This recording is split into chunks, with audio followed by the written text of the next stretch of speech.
Welcome, Marketing Apprentice. Today, we're diving into something that's way more than just a box you need to tick for your Level 4 qualification. We're going to embark on a pretty crucial quest to master Behaviour B8, ethical marketing. And trust me, this isn't just some requirement, it's your ticket to becoming a marketer that people genuinely trust and respect. So I guess the real question is, are you ready to level up? Because this is about more than just passing your apprenticeship. It's about building a rock-solid reputation for integrity. It's about becoming a leader.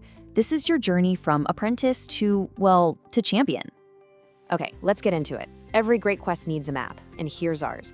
First, we'll decode the ethical code itself. Then, we'll look at how you can actually level up this behavior in the workplace. After that, we'll cover how to gather your proof for APTM.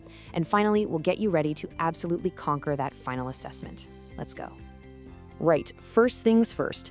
Every hero has to understand their mission, right? For us, that mission is built on a solid ethical code. This is literally the foundation for every single decision you're going to make as a marketing pro. So what is B8 really? Well, it's all about doing your marketing with fairness, honesty, and a real respect for people. Think of it like your moral compass. And this goes way beyond just, not lying. It's about being upfront with customer data, making sure influencer ads are clearly marked as ads, and definitely avoiding greenwashing, where you pretend to be more eco-friendly than you are. It's just about doing the right thing for your customers, for your colleagues, and for society.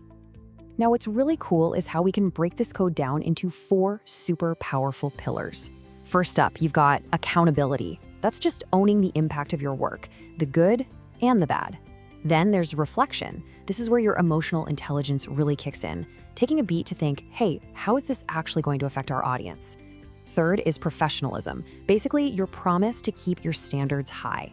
And finally, adaptability, being willing to listen to feedback and actually change course. You master these 4, you are well on your way. Knowing the code is one thing, but living it every day, that's a whole other ballgame. This next part is all about how you can actively practice and strengthen those ethical muscles out in the real world so you can go from being an apprentice to a true champion of this stuff. Think of your journey here like you're leveling up in a game. Seriously. You start at level 1, awareness, where you're just learning the rules of the world. Then you hit level 2, applying, where you're actually using these ideas in your campaigns. At level 3, integrity, you're confidently handling those tricky gray areas. And finally, you reach level 4, championing. This is where you're not just doing it yourself. You're actually inspiring everyone around you to do it too. Okay, let's make this real. Picture this. You're working on a new campaign for young adults. Your manager suggests using some pretty aggressive language to create urgency around a financial product. Stuff like once-in-a-lifetime opportunity. But something in your gut feels off. You know this could pressure a vulnerable audience into making a really bad, hasty decision. So what do? And this shows the 2 paths so clearly. The easy path, it uses those pressure tactics for a quick sale, completely ignoring the potential harm. But the ethical champion's path, that's different. You take a moment, you think about it, and you suggest a different approach, one that's transparent, that respects the customer, and that prioritizes your brand's long-term integrity over short-term win. That choice right there is what B8 is all about. Okay, so you're living the code, you're making great choices. That is fantastic. But for your apprenticeship, you have to prove it. Now it's time to collect the evidence, the treasure, if you will, that you're going to upload to APTM to really show off your mastery. And here's your evidence toolkit. APTM accepts a few different kinds of proof. Reflective logs are basically your private journal, jotting down thoughts on challenges you faced. Professional discussion records capture those key conversations with your mentor. Feedback from your manager, that's pure gold. And finally, actual documentation. Things like emails or updated campaign briefs, they show the concrete actions you took. So what does a great piece of evidence even look like? Well, check this out. This is a perfect example of a reflective log entry. See how it clearly describes the problem, the reflection, the action they took, speaking with a mentor, and the positive change that happened because of it? This is exactly what assessors are looking for. It's clear, it's concise, and it demonstrates the behavior perfectly.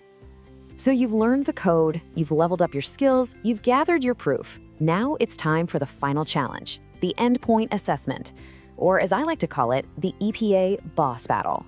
But don't you worry, you've been training for this the whole time. I can almost guarantee you're going to get a question that sounds a lot like this one. They want to hear a real story from your own experience. Describe a time you faced an ethical dilemma. How did you handle it, and what was the outcome?